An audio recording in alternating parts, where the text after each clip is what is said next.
Hey everybody, I'm going to try one more time to record video number 3 in our Hollows virtual tabletop series. This is take 2 after realizing after a 26-minute video that the microphone was turned off because I'm super good at video creation. So we've already in session 1 talked about making a local copy of this workbook for your players. In session 2 we talked about loading characters in and how to use your character worksheets to kind of manage the character's stats during gameplay. So now we're going to go into using this during the game itself. One thing I wanted to call out, I kind of skipped over this a bit in the last video. When you're loading a new character, you're going to make sure you copy the information from that character into the specific tab that it's going into. So in this case, if we were going to have a 5th hunter, and I've got a stupid long list of all of the characters, virtual tabletop strings that I might want to use for testing. So I might take this, copy it, and paste it into the Hunter 5 tab. Right? I'm not going to go ahead and load that in, but you want to make sure you're doing this. You can only import one at a time. I found that when people tried to load in all 5 at once, stuff got messed up a lot more regularly, so we're just not doing it.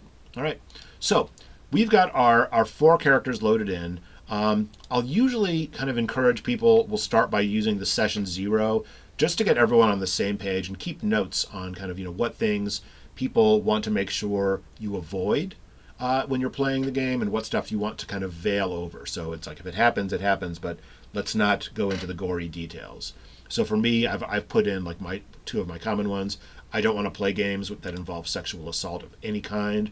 I don't want to play a game where there's physical harm to any children, and I want to make sure that maybe I'll put in injury to eyes. I might say I want to veil. Right? If it happens, someone gets stabbed in the eye, tell me, but don't tell me how it looks. Don't tell me how it sounds. Right? Let's get past that. So give your players the chance to kind of talk about that stuff and then work through as a group. All right? If someone's got a line that is crossing over a piece of content that is going to come up in this adventure, as the GM, kind of think through, is there any way we can get around it, right? Is there any way we can say it will show up, but I'll veil it as strongly as possible, and then just kind of decide, right? Is this a make or break decision for that player, right? Does this say if there's going to be any harm to children, it's a pass for me, right? I just can't play in this session. You want to make sure you have those conversations before the game starts, so that nobody is kind of put in the position of trying to say, well, I have to pull out of this game midway, right? We want to make sure everyone's having a good time. We want to make sure we're taking care of people. That's what this is for. We'll use this worksheet to kind of keep track of that, but also, do we have any backstory we want to call out? What are the hunters' names? Who's playing them? I like to give players the options to provide the voices for one of the weapons that one of the other players is carrying. It means that there's a little more opportunity for characters to kind of prop each other up, give each other some more kind of crosstalk during fights or during exploration. I think it's fun. You don't have to do it, but if you do, you can put it here. And then kind of information just around what do we know about these players, these hunters so far. The seeds. I like to give people the chance to capture that stuff and to put it in the workbook, because as a GM, there's going to be places in the game where you are going to be told to kind of bring aspects of those stories into gameplay. So having it up front, where you've asked people, what was the event itself? What led up to the event? Who was involved in the event, right?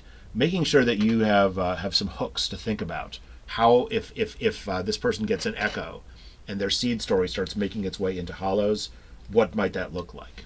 So give them a place to capture that. Give the group a chance to kind of capture information about what brought their group together.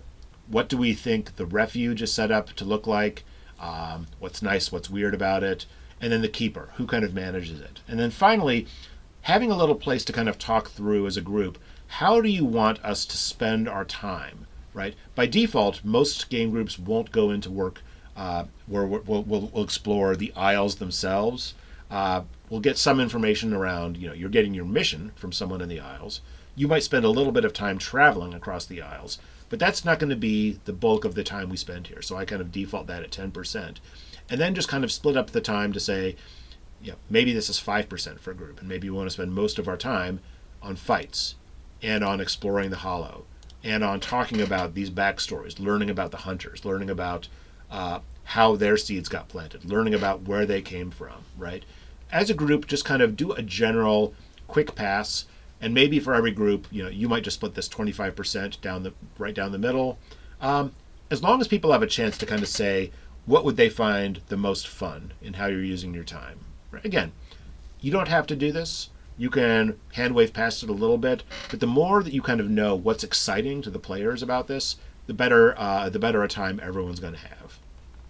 We talk about the refuge a little bit, and so I'll talk a little bit about this worksheet. By default, when you start out, you'll know something about your keeper, how they look. You might know about the faction, who's hired you as a group, and then you're going to have some information about the refuge itself.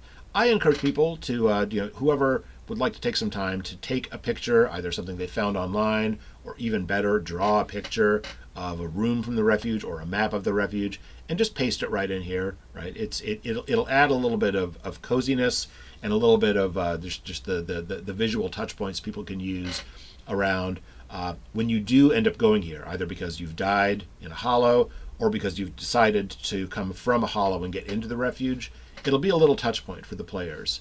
And as you go in, there's going to be things you can do within your refuge. Some of them will be refuge actions.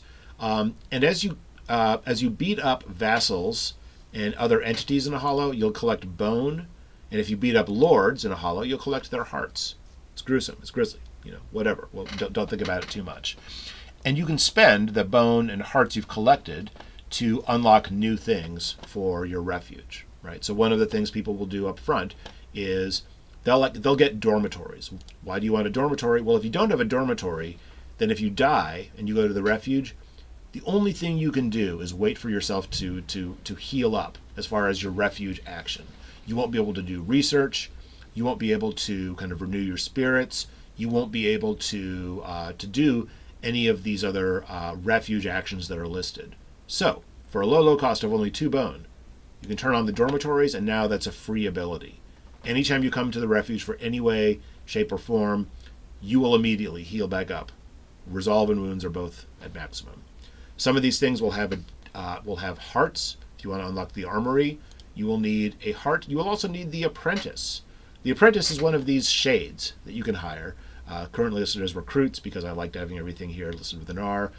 So as you hire these folks from adventuring in Hollows, and you set them up, you can list their names there, talk a little bit about what you know about them, and then again, as you pay the hearts and you have these other conditions, you can turn these on, and now all of the hunters in the group can access their tier 2 weapon abilities. Pretty great. Okay, so you use this to keep track of that, and you'll only use this briefly during your adventure, but it's important to kind of know what people can do. It's important to know how to kind of keep track of that. That's what this sheet is all about. The sheet that's set up as kind of your exploration sheet here is the one you're going to use to manage the group's exploration through the Hollow. So by default, we talked about this a little bit last time. We start off in Steel City with this little black pawn showing that the group is currently in its starting location, Endeavor Square. And the GM will kind of explain what this looks like. And when it's at a point where the group is ready to move on, you can say, well, there's 2 ways out of here. You can choose to explore the tenements and go south, or there's a way to get to the Red Factory, heading to the east. And they can say, well, which way do they want to go? And you can basically then click the checkbox for which one they're going to, and say, well, you're going to go to the south. Now we're going to go to Threnody Row. The GM will talk about that area. And from there, they can decide to go back up and go to the Red Factory still, or they can go southeast and just go to the courtyard, right? And if they do that, they'll get into the contested territory, right? So, Steel City, Grisham Priory, and Morningmire do give you the ability to kind of build those maps gradually. You don't have to do that. You can just show the whole map and just kind of move the pawn to show people where they are. You can also hand wave by this entirely and not use a map. It's totally up to the GM and the group. You'll use the Doom section here to keep track of the Doom. So they've got up to 3 Doom. All right, that's where we're going to keep track of it, right? And then as they're doing their exploration rolls, this is a convenient place to do that. So we can say, okay, Duncan is making a check. He's been told he needs to test quick with a target number of 10, right? So we say it's quick. Duncan's quick isn't so good. Target number is already set to 10. And we'll click this picture of the D20 and we'll see, okay, well, Duncan rolled a 19 and that's a failure.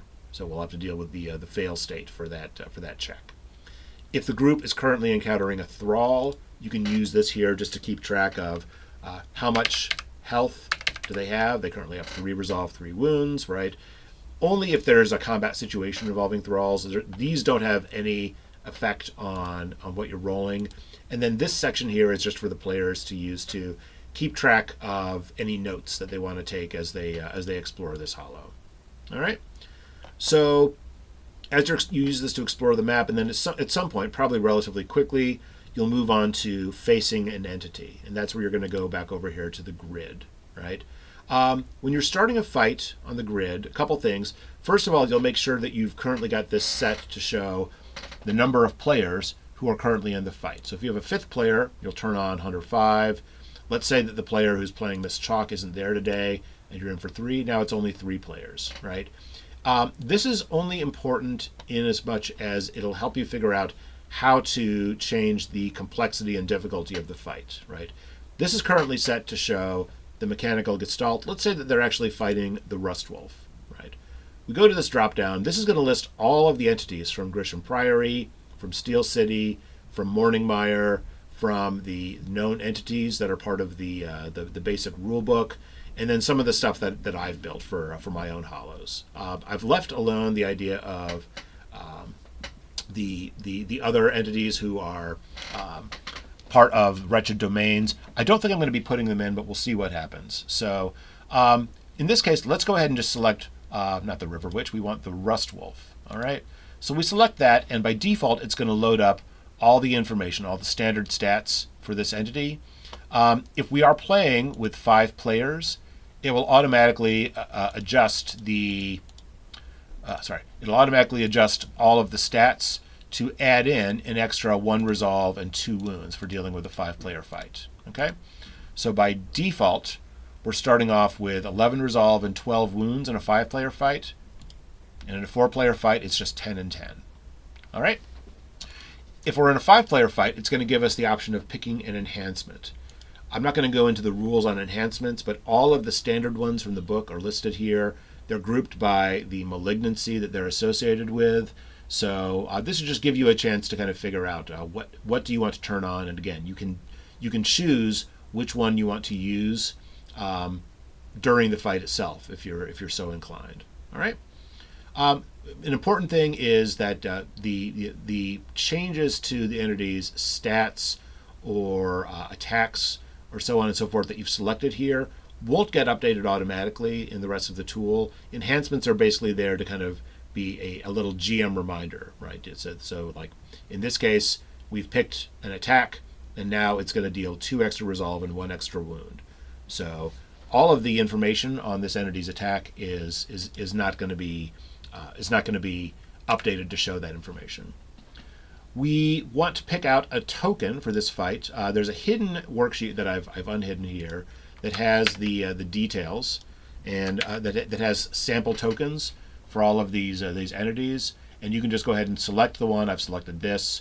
Go back over to the grid, pick a place to paste it, and then you can just drag it over onto the center circle.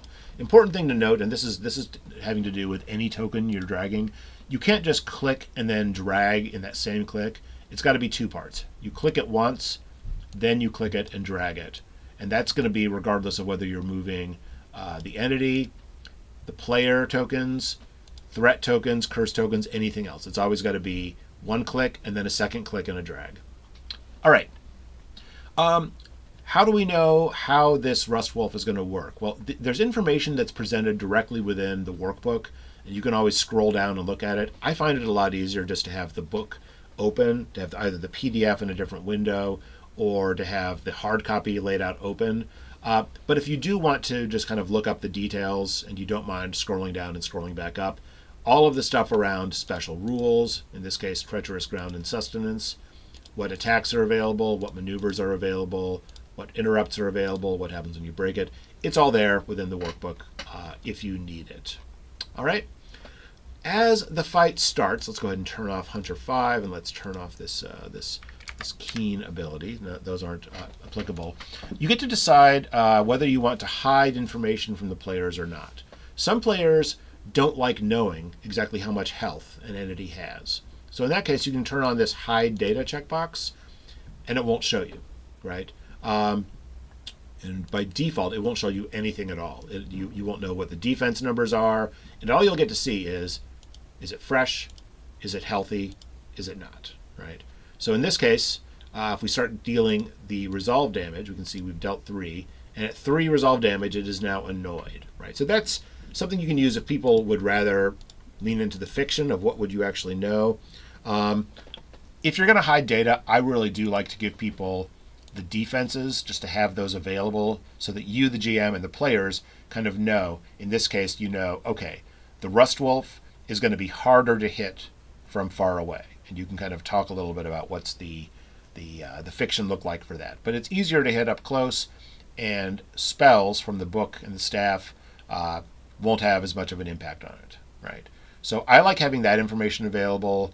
And again, for some groups, you can absolutely just kind of, you know, just show them the data. It doesn't really matter that much. As you're keeping track of the wounds, the entity takes 3 resolve, just like the players do. You mark the checkbox.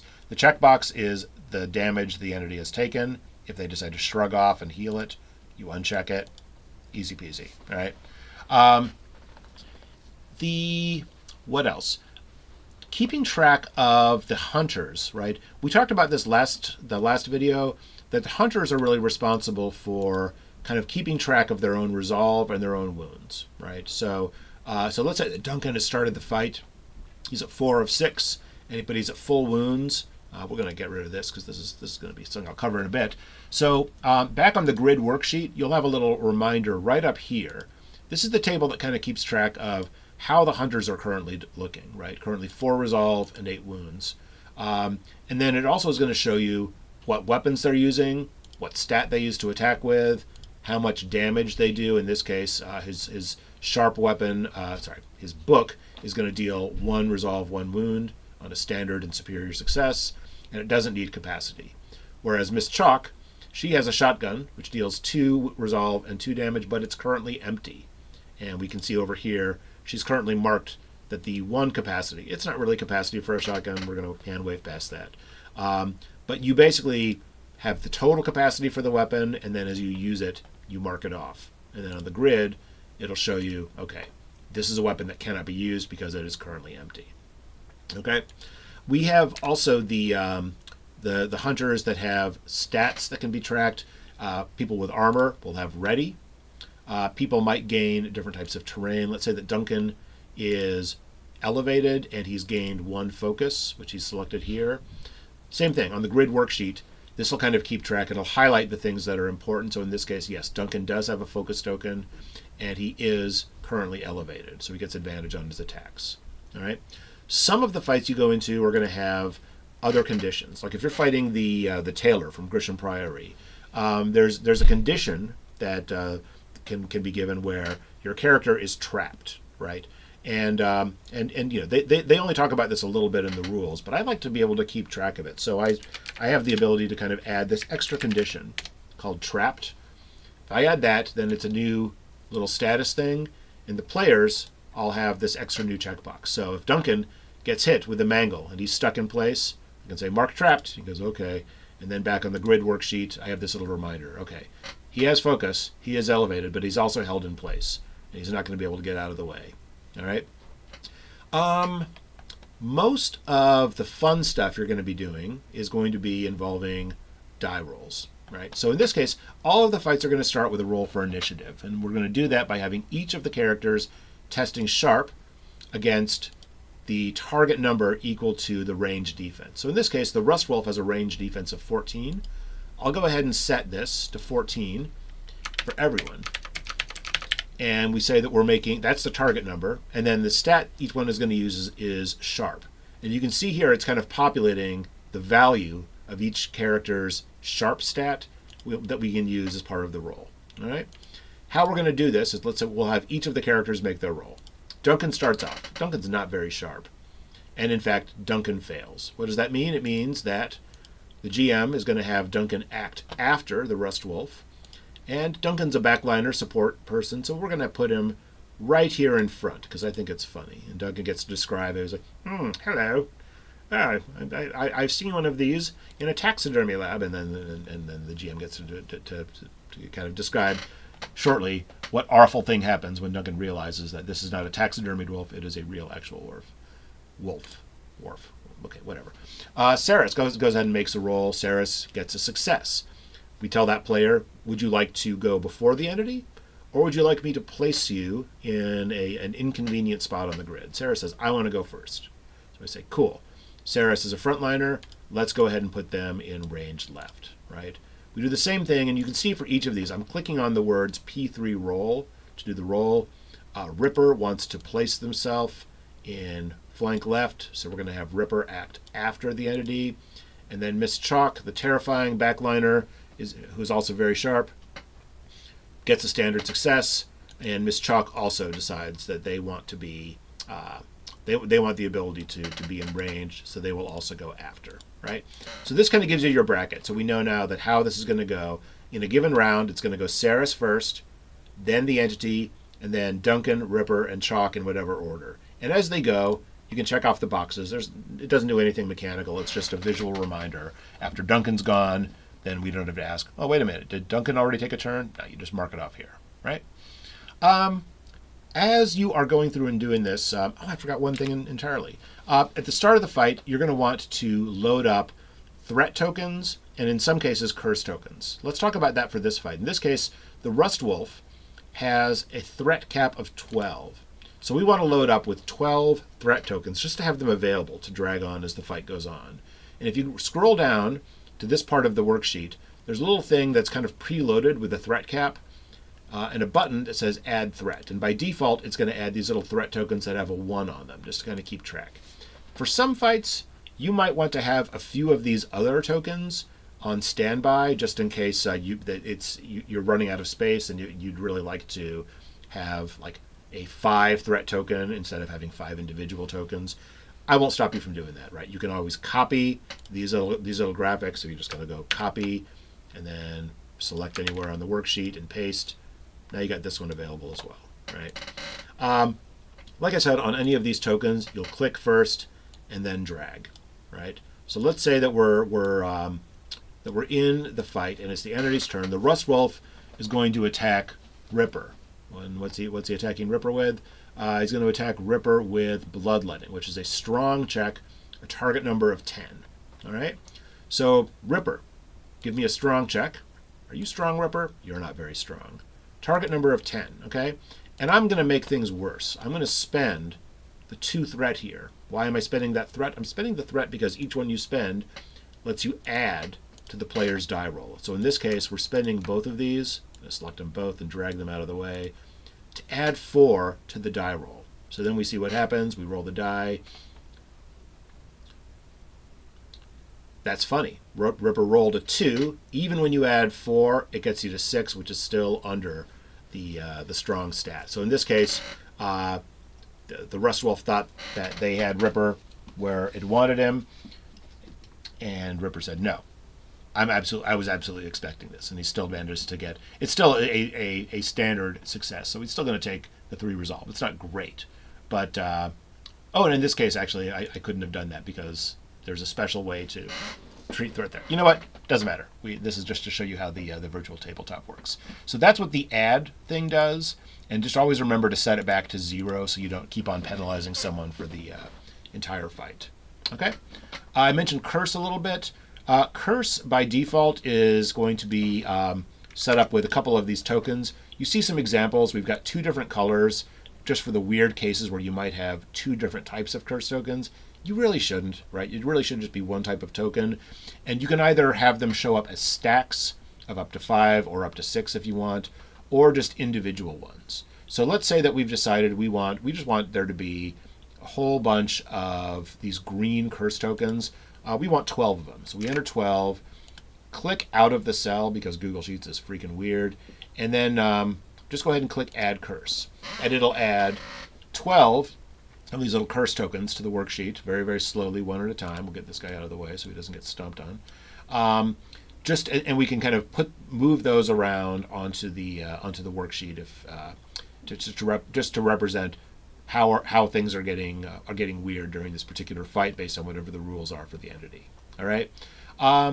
You don't have to do them like that. You can also just kind of go ahead and copy in any of these icons if you want there to be larger values of them. So instead of having like 5 of these little tokens, you can have 1 token that just says 5.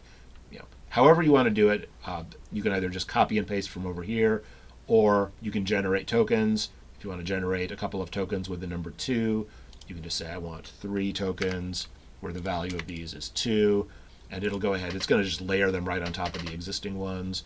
Yeah, there they go.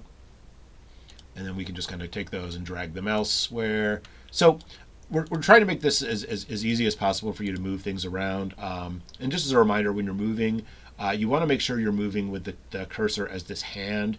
If you accidentally do this, you just hit Control Z or Option Z on a Mac to undo it, and that should be okay. That's about it. I'm sure other people will have questions. If you have access to the Rowan, Rook, and Deckard Discord, I recommend coming in. I'm always at least once every couple days I'm in there. Feel free to find me there. My name is Gemelli, again, on Discord. If you have any questions on how this works, if you would like to look into adding your own hollows and your own entities, there's a whole bunch of stuff in the documentation. If you take a look down in the documentation under Advanced Topics, it'll show you all of the gory information around how do you add a new entity to the workbook. And if there's any interest, I'd be happy to add another video down the line. But for now, I think we'll stop here. Thank you all for your time, and please enjoy playing Hollows. See you next time.